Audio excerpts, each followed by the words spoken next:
Bom dia, minha gente! Bem-vindo, bem-vinda a esse devocional sobre a idolatria.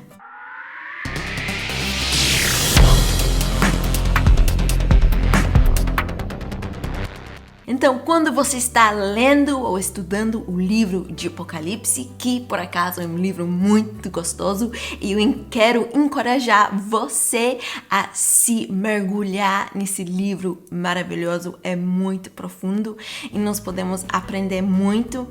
Para mim, pessoalmente, está edificando a minha vida, porque quando eu leio as cenas sobre o lugar do trono de Deus, eu fico imaginando a hora que nós vamos enxergar o nosso Pai, porque Ele tem aquela luz, parecendo uma esmeralda, circundando o trono.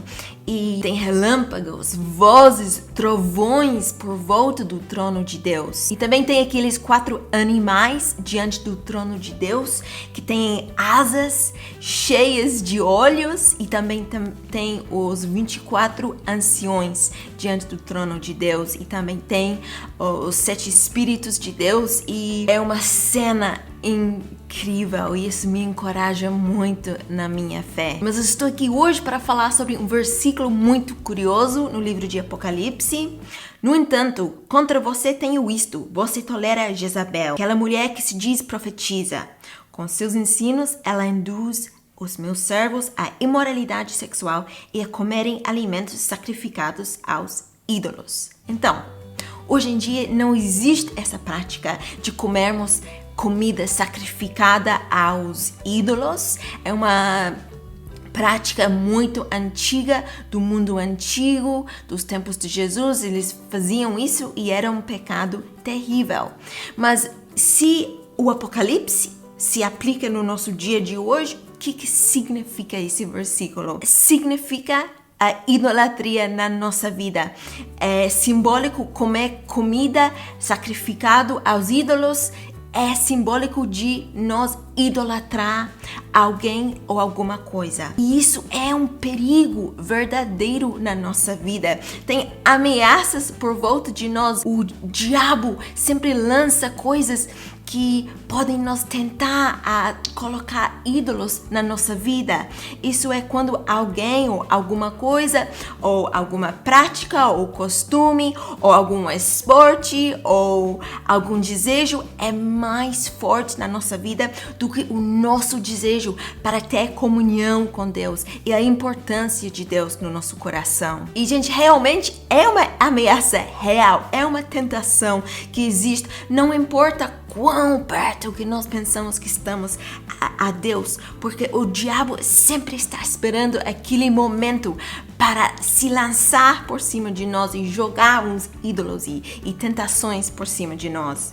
Está escrito: filhinhos, guardem-se dos ídolos. João escreveu isso porque ele sabia que nós precisamos nos guardar, nos proteger da possibilidade de estabelecermos ídolos na nossa vida, porque o nosso dia a dia é muito ocupado, sempre tem alguma coisa, sempre estamos correndo para fazer coisas, sempre estamos correndo para ir àquele lugar, fazer aquela coisa, e até a ameaça fica pior ainda quando nós temos uma vida muito corrida de ministério na igreja, porque o próprio ministério na igreja pode se tornar um ídolo, e isso é uma seta incendiada muito sutil, porque estamos fazendo a obra de Deus, mas o diabo usa a própria obra de Deus como ídolo na nossa vida, e nós precisamos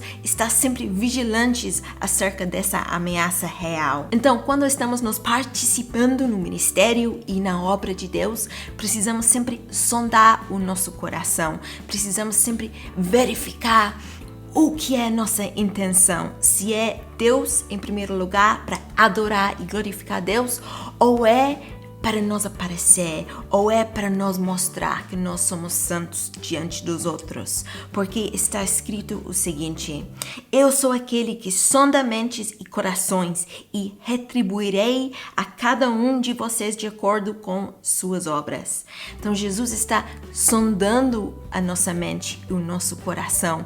E nós precisamos ter a certeza de que a nossa consciência está limpa diante de Deus, de que Ele é a primeira coisa que nós queremos glorificar na nossa vida e que não é mais nenhuma outra coisa. E precisamos proteger e guardar o nosso coração contra os ídolos. Então, você precisa sempre se perguntar no começo do dia, durante o seu dia e no final do dia: o que é mais importante no meu coração? O que é coisa mais importante para mim fazer hoje? Às vezes é muito sutil, mas às vezes pode ser o nosso trabalho, pode se tornar mais importante do que o nosso relacionamento com Deus.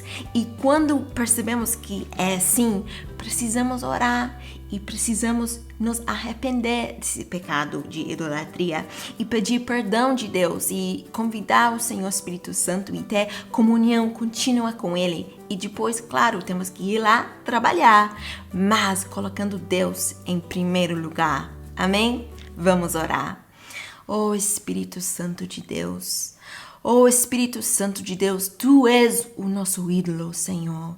Tu és o nosso Rei, o nosso Deus. Nós Te entronizamos como o Rei, Te estabelecemos como o Rei, o Senhor Todo-Poderoso na nossa vida. Tu és o número 1, Tu és a primeira coisa na qual queremos pensar de manhã e na última coisa da qual queremos pensar de noite. Oh Senhor Espírito Santo, que sempre possamos ter comunhão contigo, que sempre possamos viver na Tua paz, na Tua santa presença, que sempre possamos Te estabelecer como o número 1 na nossa vida. Eu Te peço, Senhor, que quando o diabo lança setas incendiadas dele, como por exemplo ídolos, tentações, desejos carnais e pode ser até o ministério de louvor, o ministério de pregação, pode ser qualquer vídeo no YouTube ou qualquer coisa. Quando essas coisas se tornam ídolos na nossa vida, nos ajude a nos acordar, Senhor, e a entregar a nossa vida nas Tuas mãos de novo e arrepender desse pecado. Nos ajude, Santo Deus, nos pedimos em nome de Jesus.